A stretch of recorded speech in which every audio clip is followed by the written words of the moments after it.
ജോത്സ്യരാണ് അമ്മയെ വിളിച്ചത്. അടുത്ത മാസം 10-ന് മുഹൂർത്തം കുറിച്ച് തന്നിട്ടുണ്ട്. ദേവച്ചൻ പറഞ്ഞുകൊണ്ട് സോഫയിലേക്കിരുന്നതും ബാക്കി എല്ലാവരുടെയും മുഖമൊന്ന് തിളങ്ങി. മാലതിയും കുടുംബവും ഒന്നും മനസ്സിലാവാതെ നിൽപ്പാണ്. എന്താ ദേവേട്ടാ, എന്തിനുള്ള മുഹൂർത്തമാണ്? മാലതി ചോദിച്ചു. കാര്യം അറിഞ്ഞില്ലെങ്കിൽ പോലും വല്ലാത്തൊരു അസ്വസ്ഥത അവരുടെ മുഖത്ത് നിറഞ്ഞു. മക്കളുടെ കല്യാണം തീരുമാനിച്ച് ഉറപ്പിച്ചില്ലായിരുന്നോ മാലതി? ഉണ്ണിയുടെയും അച്ചുവിൻ്റെയും പാറുവിൻ്റെയും ഗോപുവിൻ്റെയും കാര്യമാണ്. മുത്തശ്ശിയാണ് അവർക്കുള്ള മറുപടി നൽകിയത്. അത് കേട്ടതേ ഒരു നിമിഷം തറഞ്ഞു നിന്ന് പോയിരുന്നവർ. വേണുവിൻ്റെയും അവസ്ഥ അതുതന്നെയാണ്. കാവ്യയെ ഉണ്ണിക്കും പാറുവിന് സഞ്ജുവിനും വേണ്ടി ആലോചിക്കാമെന്നുള്ളതായിരുന്നു ഇരുവരുടെയും പ്ലാൻ. അതിനു മുകളിലാണ് ഇപ്പോൾ വെള്ളം കോരി ഒഴിച്ചിരിക്കുന്നത്. പിള്ളേർ തമ്മിൽ ഇഷ്ടത്തിൽ കൂടിയാണ്. അച്ചുവിനും ഉണ്ണിക്കും ജോലിയുണ്ട്. ഇരുവർക്കും വേണമെങ്കിൽ ജോലിക്ക് പോകാം, അല്ലെങ്കിൽ പഠിത്തം തുടരണമെങ്കിൽ അങ്ങനെയും ആവാം. പിന്നെ ഗോപുവും പാറുവും ഈ വീട് വിട്ട് മറ്റൊരു വീട്ടിലേക്ക് പോവുകയും വേണ്ടല്ലോ. എല്ലാം കൊണ്ടും ഞങ്ങൾക്കൊക്കെ സന്തോഷമാണ്. മഹിയച്ചൻ്റെ വാക്കുകളിൽ വല്ലാത്തൊരു സന്തോഷം നിറഞ്ഞു. മാലതിയും വേണുവും ഉള്ളിൽ നിറഞ്ഞ അമർഷത്തോടെ വരുത്തി തീർത്ത ചിരിയോടെ നിന്നതേയുള്ളൂ. ഇപ്പോൾ എതിർക്കാൻ നിന്നാൽ എല്ലാവർക്കും ഉള്ളിൽ കരട് വീഴാൻ അത് മതിയാവും. സഞ്ജുവിനും കാവ്യയ്ക്കും പിന്നെ ഒന്നും തോന്നിയില്ല. ഇരുവരുടെയും കണ്ണുകൾ അല്ലിയുടെയും മാധവിൻ്റെയും മേലെ മാത്രമായിരുന്നു. ഒരാൾക്ക് അല്ലിയോടുള്ള കൊതിയാണെങ്കിൽ മറ്റൊരാൾക്ക് അല്ലിയെപ്പോലെ ആവാനുള്ള ആഗ്രഹമായിരുന്നു.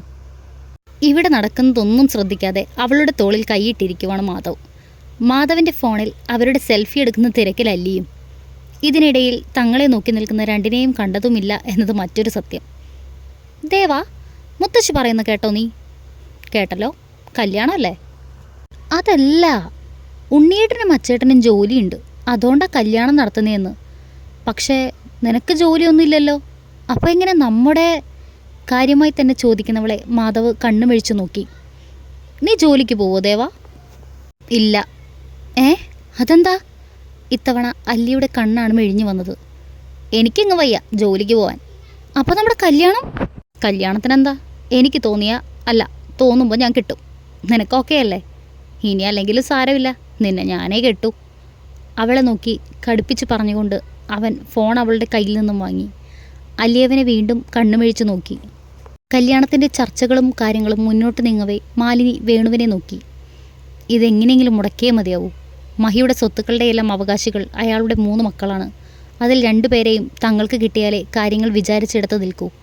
ഓരോന്നോർത്തുകൊണ്ട് ചെയ്യണം എന്നറിയാതെ നിന്നുപോയവർ. എല്ലാവരും സംസാരത്തിൽ മുഴുകിയിരിക്കുന്ന നേരമാണ് സഞ്ജുവിൻ്റെ ഫോൺ റിങ് ചെയ്തത്. ചുറ്റും നിൽക്കുന്നവരുടെ എല്ലാം നോട്ടം അവനിലേക്കായി. സഞ്ജു വേഗം ഫോണെടുത്ത് ചെവിയിലേക്ക് വെച്ചു. ആ പറയടാ. അവിടുന്ന് ലെഫ്റ്റ്. ആരാ സഞ്ജു? ജിതിനാണോ? കോൾ അവസാനിച്ചതും വേണുവാണ് അത് ചോദിച്ചത്. അതെ പപ്പ, അവരിവിടെ എത്താറായി. ആരാ മോനെ? സഞ്ജു പറഞ്ഞു നിർത്തിയതും മുത്തശ്ശിയാണ് ചോദിച്ചത്. ബാക്കിയുള്ളവർക്കും അതേ ചോദ്യമാണ്. അത് മുത്തശ്ശി, എൻ്റെ 2 സുഹൃത്തുക്കൾ വരുന്നുണ്ട്, ബാംഗ്ലൂർ നിന്നാണ്. എൻ്റെ പാർട്ട്നേഴ്സ് കൂടിയാണ്. ഒരു ഡോക്യുമെൻറ്റിൽ എൻ്റെ സൈൻ വേണം, അത് വാങ്ങിക്കാനാണ്. നിങ്ങൾക്ക് ബുദ്ധിമുട്ടാണെങ്കിൽ പിന്നെ. എന്ത് ബുദ്ധിമുട്ട് സഞ്ജു? ദേ കണ്ണൻ്റെയും അല്ലിമോളുടെയും ഫ്രണ്ട്സ് ഒഴിച്ച് ബാക്കിയുള്ളവരുടെ എല്ലാ സുഹൃത്തുക്കളും ഇവിടെ വന്ന് നിന്നിട്ടുണ്ട്. അതുപോലെ തന്നെയല്ലേ മോനെ നീയും? ഇവർക്ക് പിന്നെ കൂട്ടൊന്നുമില്ല, അത് ചെറുപ്പം മുതൽ അങ്ങനെയാ. ചക്കിക്കൊത്ത ചങ്കരൻ എന്ന് പറയുന്ന പോലെ. മുത്തശ്ശി സഞ്ജുവിനോട് പറയുന്നതിനൊപ്പം മാധവിനും അല്ലിക്കുമിട്ട് ഒന്ന് കൊട്ടുക കൂടി ചെയ്തു. രണ്ടും ഒരുപോലെ മുഖം വീർപ്പിച്ചുകൊണ്ട് മുത്തശ്ശിയെ നോക്കി. അവരുടെ ആ ഭാവം കാണാൻ വേണ്ടി തന്നെയാണ് മുത്തശ്ശി അങ്ങനെ പറഞ്ഞതും. പിന്നെ മുത്തശ്ശി പറഞ്ഞത് സത്യവുമാണ്. രണ്ടിനും ചെറുപ്പം മുതൽ തന്നെ ഭ്രാന്താണ്. ആദ്യം അവനായിരുന്നു എങ്കിൽ ഓർമ്മ വെച്ചത് മുതൽ അവൾക്കും അങ്ങനെയാണ്. അവനാണ് അവളുടെ സൗഹൃദം. അവനറിയാത്ത ഒന്നും അല്ലിക്കില്ല. തിരിച്ചും അതങ്ങനെ തന്നെയാണ്. അല്ലി അവൻ്റെ മാത്രമാണ് എന്ന സ്വാർത്ഥത. പറഞ്ഞുകൊണ്ടിരിക്കുമ്പോൾ തന്നെ തറവാടിൻ്റെ ഗേറ്റ് കടന്ന് ഒരു താർ വന്ന് നിൽക്കുന്ന ശബ്ദം കേട്ടിരുന്നു. എല്ലാവരുടെയും ശ്രദ്ധ അവിടേക്കായി. സഞ്ജുവും കാവ്യയും ചിരിയോടെ അവിടേക്ക് നടന്നു, പുറകെ ബാക്കിയുള്ളവരും. താറിൽ നിന്നും ഇറങ്ങി വരുന്ന 2 ജിമ്മന്മാരെ കണ്ട് ഗോപുവും പാറുവും കണ്ണുമിഴിച്ചു നോക്കി. അല്ലിക്ക് പിന്നെ അവളുടെ ദേവയല്ലാതെ കണ്ണി പിടിക്കില്ല. ഹായ് സഞ്ജു, ഉറക്കെ പറയുന്നതിനൊപ്പം 2 പേരും കൂടി അവനെ കെട്ടിപ്പിടിച്ചിരുന്നു. യാത്രയൊക്കെ സുഖമായിരുന്നു മക്കളെ? മാലതിയാണ്. അതെ ആൻറ്റി. ചുറ്റും നിൽക്കുന്നവരിലൂടെ മിഴികളൊന്ന് ഓടിച്ചു വിട്ടുകൊണ്ടാണ് ജിതിൻ മറുപടി പറഞ്ഞത്. കയറി വാടാ, എല്ലാവരെയും പരിചയപ്പെടാം. ജിതിൻ്റെ നോട്ടം കണ്ടതും ഗൂഢമായൊരു ചിരിയോടെ സഞ്ജു പറഞ്ഞു. ആ ചിരിയുടെ അർത്ഥം മനസ്സിലായതുപോലെ 2 പേരും അകത്തേക്ക് കയറി. മുത്തശ്ശി, ഇത് ജിതിൻ. ജിതിൻ്റെ പപ്പ MP ആണ്. ഇത് പിന്നെ അലക്സ്. ഇവൻ്റെ പാരൻസ് സ്റ്റേറ്റ്സിലാണ്. ഞങ്ങൾ ഒന്നിച്ചാണ് പുതിയ ബിസിനസ് തുടങ്ങിയത്. 2 പേരെയും മുത്തശ്ശിക്ക് ബാക്കിയുള്ളവർക്കുമായി പരിചയപ്പെടുത്തിക്കൊണ്ട് സഞ്ജു പറഞ്ഞു. അകത്തേക്ക് വാ മക്കളെ, ബാക്കി സംസാരമൊക്കെ പിന്നെ. യാത്ര കഴിഞ്ഞ് ക്ഷീണിച്ച് വന്നതല്ലേ. വിശ്വശൻ എല്ലാവരെയും അകത്തേക്ക് ക്ഷണിച്ചു. അകത്തേക്ക് പോകുന്ന വഴിക്ക് ആർക്കും മനസ്സിലാവാത്ത വിധം ഗോപുവിനെയും പാർവിനെയും അല്ലിയെയും കണ്ണുകൾ കൊണ്ട് ഒഴിയാനും ഇരുവരും മറന്നില്ല. നിനക്ക് വേണ്ടിയാ ഉണ്ണിയേട്ടാ, ഇല്ലെങ്കിൽ അവന്മാരുടെ കണ്ണ് ഞാൻ ചുഴുന്നേനെ. എല്ലാവരും അകത്ത് കയറിയതും ഉണ്ണിയെ ഒന്ന് നോക്കി പേടിപ്പിച്ചുകൊണ്ടാണ് മാധവത് പറഞ്ഞത്. അച്ചുവിൻ്റെ മുഖവും ദേഷ്യം കൊണ്ട് ചുവന്നിട്ടുണ്ട്. കുറച്ച് ദിവസം സഹിച്ചേ പറ്റുള്ളൂ കണ്ണ. They are powerful. കയ്യിലെ തെളിവ് വെച്ച് അറസ്റ്റ് ചെയ്ത സ്വാധീനം ഉപയോഗിച്ച് പുല്ല് പോലെ അവന്മാർ ഇറങ്ങിപ്പോരും. അത് പാടില്ല. ഉണ്ണി പറഞ്ഞു നിർത്തിയതും ദീർഘമായൊന്ന് നിശ്വസിച്ചുകൊണ്ട് മാധവ് അകത്തേക്ക് കയറി. മിക്കവാറും അവന്മാരെ നിനക്ക് അറസ്റ്റ് ചെയ്യാനൊന്നും കിട്ടുമെന്ന് തോന്നുന്നില്ലടാ. കണ്ണൻ്റെ സ്വഭാവത്തിന് നാലിനെയും ഒരുപോലെ തീർത്ത് കളയാനാണ് സാധ്യത. എന്നാലും നമ്മുടെ അപ്പച്ചിയുടെ മക്കൾ ഇങ്ങനെയൊരു മുഖം ഉണ്ടാവുമെന്ന് പ്രതീക്ഷിച്ചത് പോലുമില്ല. ആ കാവ്യ, അവളൊരു പെണ്ണല്ലേ, എങ്ങനെ തോന്നുന്നു എന്തോ. അച്ചുവിൻ്റെ സ്വരവും മുറുകിയിരുന്നു. എന്തു ചെയ്യുന്നുണ്ടെങ്കിലും എത്രയും വേഗം വേണം ഉണ്ണി. 3 പെൺകുട്ടികളുള്ള വീടാണ്. അവന്മാരെ അധിക ദിവസം ഇവിടെ നിർത്താനൊക്കില്ല. 2 ദിവസം എനിക്ക് വേണം അച്ചു, ഒപ്പം നിങ്ങളുടെ 2 പേരുടെയും ഹെൽപ്പും. അവന്മാരുടെ കയ്യിൽ നിന്നും ആ പെൻഡ്രൈവ് കിട്ടുന്നത് വരെ. നീ വാ, നമ്മുടെ അനിയനാണെന്ന് പറഞ്ഞിട്ട് കാര്യമൊന്നുമില്ല. അല്ലിമോൾ അവന്മാർ നോക്കുന്നത് കണ്ട് അവ ക്ഷമിച്ചു നിൽക്കില്ല. എല്ലാത്തിനെയും അടിച്ച് വെളിയിൽ കളയും. അച്ചു പറഞ്ഞതും അത് ശരിവെക്കുന്നത് പോലെ ഉണ്ണിയും തലയാട്ടി അകത്തേക്ക് നടന്നു. 3ഉം ഒന്നിനൊന്ന് മെച്ചാണല്ലോടാ. അവൻ പറഞ്ഞപ്പോൾ ഇത്രയും പ്രതീക്ഷിച്ചില്ല. ജിത്തു 3 പേരുടെയും മുഖവും രൂപവും മനസ്സിലോർത്തുകൊണ്ട് പറഞ്ഞു. അലക്സിൻ്റെ കണ്ണിലും മനസ്സിലും അപ്പോഴും അല്ലിയുടെ കുഞ്ഞുമുഖം മാത്രമേ ആയിരുന്നു. കുറുമ്പ് പിടിച്ച അവളുടെ മുഖം. പാറുവിൽ നിന്നും ഗോപുവിൽ നിന്നും അല്ലിയെ വ്യത്യസ്തയാക്കുന്നതും അതുതന്നെയാണ്. ഈ സ്റ്റാർട്ടപ്പിൽ മുഴുവൻ ഇൻവെസ്റ്റ്മെൻറ്റും ഞാൻ ചെയ്യാം.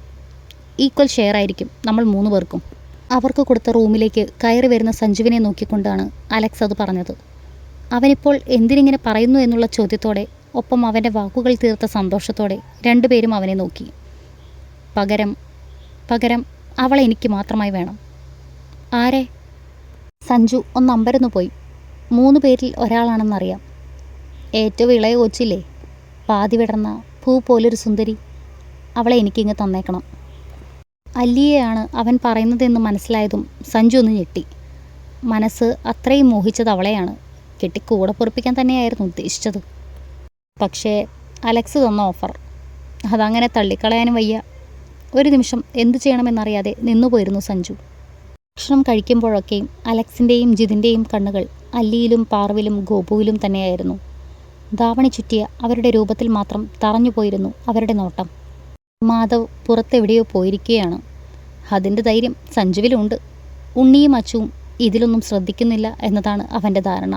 കണ്ണം പറഞ്ഞതുപോലെ ഇവന്മാരെ ഞാൻ തന്നെ കൊല്ലുണ്ണി. എൻ്റെ പെണ്ണിനെയും പെങ്ങന്മാരെയും മറ്റൊരു കണ്ണിൽ നോക്കുന്നത് ക്ഷമിക്കാനുള്ള മനസ്സൊന്നും എനിക്കില്ല. പറഞ്ഞുകൊണ്ട് ഉടുത്ത മുണ്ടും മടക്കിക്കുത്തി അവർക്കടുത്തേക്ക് പോകുന്ന അച്ചുവിനെ ഉണ്ണി കണ്ണും മിഴിച്ചു നോക്കി. വായ നോക്കി നിൽക്കാതെ പോയി വിളക്ക് വെച്ച് നാമം ജപിക്കാൻ നോക്കുമോന്നും. കാര്യമായി എന്തോ ചർച്ചയിലായിരുന്ന മൂവരും പതിവില്ലാതെയുള്ള അച്ചുവിൻ്റെ ആജ്ഞയിൽ ഒന്ന് ഞെട്ടിക്കൊണ്ട് അവനെ നോക്കി. പറഞ്ഞത് മനസ്സിലായില്ലേ? ചെക്കൻ ഒന്നുകൂടി കലിപ്പിച്ചതും 3ഉം അനുസരണയോടെ തിരിഞ്ഞോടി. വല്ലാത്തൊരു നഷ്ടബോധത്തോടെ സഞ്ജുവും ജിതിനും ആ കാഴ്ച നോക്കി നിന്നപ്പോൾ അലക്സിന് മാത്രം അച്ചുവിനോട് അടങ്ങാത്ത ദേഷ്യമാണ് തോന്നിയത്. അച്ചുവേട്ടനെ കണ്ണേട്ടൻ്റെ ബാധ കയറിയെന്ന് തോന്നണേ. ചാടി കടിക്കണ കണ്ടില്ലേ? റൂമിലേക്ക് പോകും വഴി ഗോപുവാണ് പറയുന്നത്. അല്ലിയും പാറുവും അത് ശരിവെക്കുകയും ചെയ്തു. എന്തായാലും ചെന്ന് കുളിച്ചിട്ട് വാ, നമുക്ക് കാവിൽ കൂടി തൊഴുതിട്ട് വരാം. പാറു പറഞ്ഞതും ബാക്കി 2 പേരും സമ്മതം പറഞ്ഞുകൊണ്ട് റൂമിലേക്ക് ഓടി. നീ ഇതെവിടെ പോയതായിരുന്നു കണ്ണാ? തോളിൽ ഒരു ബാഗും തൂക്കി വരുന്നവനെ കാണി ഉണ്ണിയുടെ വകയാണ് ചോദ്യം. ചെക്കൻ അവനെ ഒന്ന് കൂർപ്പിച്ചു നോക്കി. വേണ്ടാത്തവരെ പൊല്ലാപ്പുകൾ വീട്ടിൽ കയറ്റി വെച്ചിട്ടാണ് ഈ ചോദ്യം ചെയ്യൽ. അവൻ്റെ ഉള്ളം മനസ്സിലായതുപോലെ നന്നായി ഒന്ന് ചിരിച്ചു കാണിച്ചു കൊടുത്തു ഉണ്ണി. ചായ എടുക്കട്ടെ കണ്ണാ? മാധവ് എന്തോ പറയാൻ തുടങ്ങുന്നതിന് മുൻപ് ദേവിയമ്മ അങ്ങോട്ട് വന്ന് ചോദിച്ചു. ബാക്കിയുള്ളവരുടെയൊക്കെയും ശ്രദ്ധ ഇപ്പോൾ അവനിലാണ്. അലക്സ് അവനെ കണ്ണുകൾ കൊണ്ട് നന്നായി ഒന്ന് അളന്നു. കാഴ്ചയിൽ തന്നെ ഒരു തെമ്മാടിയാണെന്ന് തോന്നിപ്പോകും. പക്ഷേ ഏതൊരു പെണ്ണും മോഹിക്കും വിധമുള്ള എന്തോ ഒന്ന് അവനിലുണ്ടെന്ന് തോന്നിപ്പോയി അവന്. അലക്സ്, അതാണ് മാധവ്, പ്രകൃതിയുടെ ദേവ. നിന്റെ മുഖ്യ ശത്രു അവനായിരിക്കും. നീ ചോദിച്ച പൂവിലെ അപകടം പിടിച്ച മുള്ളാണവൻ. അലക്സിൻ്റെ നോട്ടം കണ്ട് മറ്റാരും കേൾക്കാത്ത വിധമാണ് സഞ്ജു പറഞ്ഞത്. അതുകൂടി കേട്ടതും അവൻ്റെ കണ്ണുകൾ പകയോടെ മാധവിൽ തന്നെ തറഞ്ഞു നിന്നു. അവളെവിടെ? ദേവിമ്മ ചോദിച്ച ചോദ്യത്തിന് മറുചോദ്യമായിരുന്നു അവനിൽ. അവിടെ അത് പതിവാണ്. മോള് കുളിക്കുവാടാ, വിളക്ക് വെക്കാനായില്ലേ? ദേവിമ്മ എടുത്തു തരും നിനക്ക്. വേണ്ട, അവൾ വന്നിട്ട് മതി. അത്രയും പറഞ്ഞുകൊണ്ട് ഉണ്ണിയെയും അച്ചുവിനെയും ഒന്ന് നോക്കിക്കൊണ്ട് അവൻ മുകളിലേക്ക് കയറി. ഇങ്ങനെ ഒരു ചെക്കൻ, ലച്ചുമ്മ പറഞ്ഞതും അതിഥികൾ ഒഴിച്ച് ബാക്കിയുള്ളവരെല്ലാം ചിരിച്ചുപോയിരുന്നു. എല്ലാവരുടെയും ശ്രദ്ധ മാറിയതും ഉണ്ണിയും അച്ചുവും പരസ്പരം ഒന്ന് നോക്കിക്കൊണ്ട് മുകളിലേക്ക് കയറി.